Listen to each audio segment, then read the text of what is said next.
For this video, I will demonstrate just how easy it is to create surprisingly large digital terrain models of, again, surprisingly open source data in Australia. Firstly, what you're going to want to do is type in ELVIS, not the singer, but elevation. It stands for Elevation and Depth Foundation Spatial Data. And we want to agree to that. I'm based in Sydney, so I'm going to go with somewhere I'm a little bit familiar with. Order data, then I'm going to draw it as a box. Might zoom out a little bit. Going to there, we're going to capture that. In fact, I don't actually like the box I drew. I'm going to go out a little bit more and redraw, because that's not going to capture exactly what I like. This is getting a little bit large though. It'll be okay. Then I find the digital elevation models, the first one you see at 5 meter intervals, is sufficient. So I'm going to select that. It's just one clean model. It's going to come as a .tiff, I think. You get a few other options, but I can't really make sense of them, and I'm quite happy with this. And oh, it's only 12.8 megabytes. That's totally fine. Then I'm going to go to the bottom. For data collecting services, just want to know what industry you're in. Then you give them your email. And you say order dataset. And you might have to wait for a few minutes. If it's your first time using this service, I think it might even take up to an hour. But when that comes through, we'll be able to go straight into something amazing. In fact, while we wait for that, I'll show you the next little thing you need to do. You need to download something called QGIS. But yes, you download their software, QGIS. You don't have to pay. You don't have to fill in any form or none of that. It's kind of amazing. We have this TIFF. All they need to do with QGIS is drag that into here, and it's going to show us that very strange impression.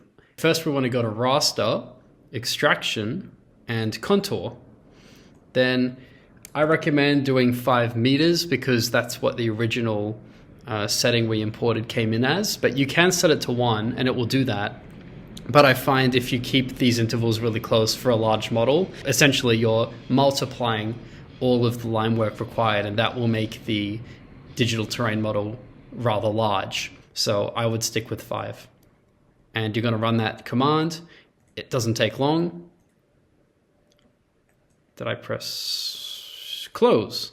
Okay, so that's made a new layer of code contours. I can hide the original TIFF. We can see all these contours are here. And now all I need to do is right click and say export. You need to determine the format. And we want this to be a shapefile. I can't tell you what wizardry is going on here because I don't quite understand it, but this software is able to geolocate exactly what we are doing. And I don't know how it works. It's not my field, but it works. So that's really cool. Do we have to worry about any other special things? No, we don't. File name, this is actually the program asking where to save it, which doesn't make it too obvious. I will call it terrain example. How exciting. Then I'm going to press OK. And it's made this whole series of things. You're going to want to keep that. You'd probably put it in a folder if this were a real project, but I'll keep everything on my desktop for the ease of this video. So while this terrain shapefile is the only thing I'm going to bring in, it's still linking all of this other external information into that. So let's make a clean file, Vectorworks file. It's really called a project, isn't it? I should be more precise with my language. Then all I'm going to do is click this shapefile, drag it in. Then it's going to say import shapefile. Do we want to give it any of that information? Before I do anything, let's just see. We're at a scale of 1 to 50. Because this is a large model, I'll bring it up more to 1 to 1000, just so we get a better grasp of what we're dealing with here. Okay, so right now it just looks like porridge, to be honest. if I go into a 3D view, you can see that it's quite two-dimensional. And then the initial thought is, oh, I don't want to have to go to each individual thing, convert it to a polyline or 3D polygon, and then set the Z reference. Well, you don't have to. That's the magic to this. I'm going to do Command A to select everything. I think it'll be better if I go in top view though. Then I'm going to go to Tools, Records, and Modify by Record. I'm doing a multiply of 1000. I'm not exactly sure about the math behind this, but I'm pretty sure it's just the same thing as a scale. So we're at 1 to 1000, so I put in 1 to 1000. And then we're going to, in the record field, we're going to categorize this by elevation. And I'm going to say elevate 2D polygons. So somehow this shapefile is able to just know where things are. When you run the command, it's going to add solid fills to things. Maybe that's a class determination. I don't know, but I turn that off. And then when we go into 3D again, you'll see that, oh wow, look at that. We have some terrain showing here. And it's converted them into 3D polygons for us.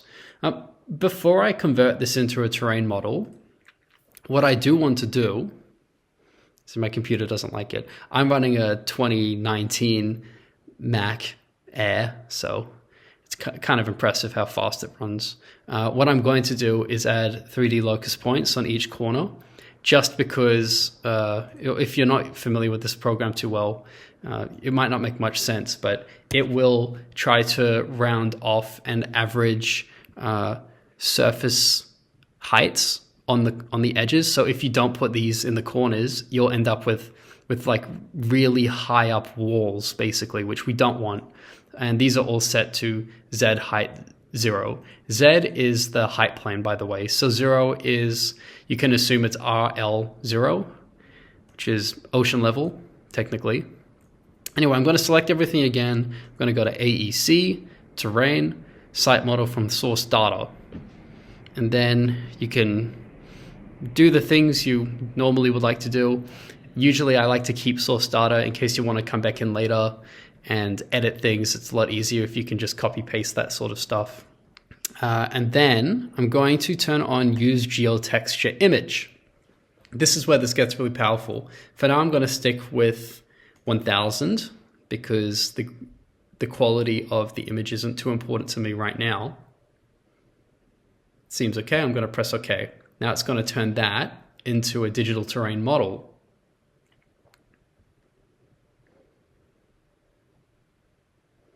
This part might take the longest to load because what it's doing is pulling out aerial graphic information and mapping that onto a 3D terrain. Isn't that just awesome? So here you go. We have a 3D mapped out terrain that you can fly through. Something to keep in mind about this though is it's also going to make negatives to the RL for the water because this information includes the floor going down to the bottom of the ocean. So what you might want to do once you've set this up, if it is important to you, is either, let's say you're using a software like Lumion that you're going to bring this into, which is what I do, then you can just use the ocean tool. But for Vectorworks, it's kind of a little more like a hack job. Well, you could take a little bit more time and go into the recreate, or actually you go to existing contours and then you could select everything under 0. I've actually never done this before, so let's do it real quick. I could go and select everything under 0, make an assumption that's 0, and then flatten it. I could just delete all that stuff and it would just turn to 0. Why don't I do that? Delete. Oh, okay, so I have to spam delete. It might take a little bit of time because it has to re-render the model back to 0. The other thing you can do is make a 2-dimensional plane or even a 3D plane and give it the texture of water and then give it some depth going below 0 RL. And then that could create the effect of having ocean if you're keeping this in Vectorworks. Okay, I let this run for about 5 minutes. That's how long it took to recalculate going back to 0. So something tells me that isn't the way to go. Right now we are in an orthogonal view, so the scale of this isn't really understandable. I'm going to take this to a normal perspective and then go for a little fly around in Sydney Harbour. Here we go. So you can see we're getting that depth. We're doing all of this. It's quite nice. And where this comes handy is, let's say you want to make a render, just a conceptual render, and you don't have a photo of the actual site to plonk in there, or even better, a panoramic photo, so that you can just position your building and that will look absolutely realistic. But if you want to do this, drop myself anywhere in Australia without having to go there or pay someone to do it, this is the way to do it. You just put yourself in there. And all of this terrain data is completely editable. I'll do a proper hypothetical example now and see just how accurate we can get this. Now, what I didn't talk about in the first example is that it is going to geolocate it. That's why it's able to precisely map an image onto it. So we are pretty far, which isn't generally what you want in Vectorworks, because the further out you go from the origin point, which is 0, 0, the more calculations the software has to make. And this is why I'd recommend keeping this separate to an actual construction documentation model. Now we have to go to Tools, Records, Modify by Record. Same situation, press OK. Now before, you see that massive drop. We don't want that. So that's sitting at 14,000. That means we're at a cliff. 4,000, 1,000. Let me just get this right. I'm going to make the assumption that that is 0. So it shows you this isn't a perfect system. It's all indicative. And that's what surveyors are for. Okay, so we have this information. I'm going to then bring that down to 0. What I could do is make a copy paste and send that to 0. Then we know where 0 is. I'll get all of that and bring it down there and delete the duplicate. Good. So now we have this sitting where we want it to sit. In fact, it's more likely this is still ocean. I have a feeling that's where we want to be. So this whole thing, I'll select it. I'm going to do Command Option Move, and then in the Z offset, you can type negative 10 meters, and that will send it down 10 meters, which means it's now sitting 10 meters under the origin 0, 0. I need to still add 3D locus points at 0 everywhere. Maybe I'll do that a little further, just so it doesn't come out looking funny. Okay, same process. AEC, terrain, select from source data. I don't want a skirt, actually.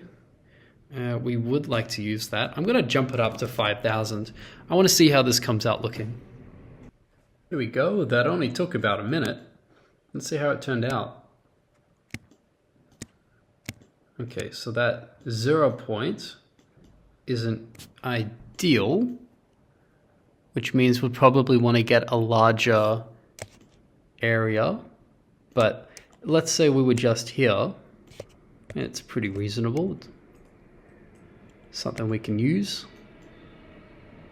But what this isn't giving us is all of the houses around it.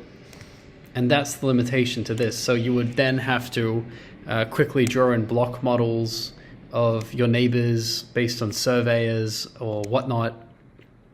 And this leads on to the next point. This is the free version where you kind of have to do a little bit of manual work, and then you would have to plonk in trees, and you might need an arborist to do those measurements for you for something realistic. If it's conceptual, it's no biggie. You can just plonk in trees based on where they come up on the image. But if you want something more reliable and probably faster, it is going to cost you. In fact, I just came across something called Placemaker AI. By the way, I'm not sponsored. Nobody's asked me to talk about it, but it looks like something pretty intelligent and viable for SketchUp in particular.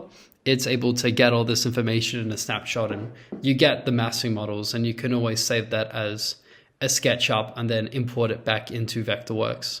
So you wouldn't even have to do this lengthy process I put together here. There you have it. You can now officially make a very large digital terrain model based on open source information in Australia.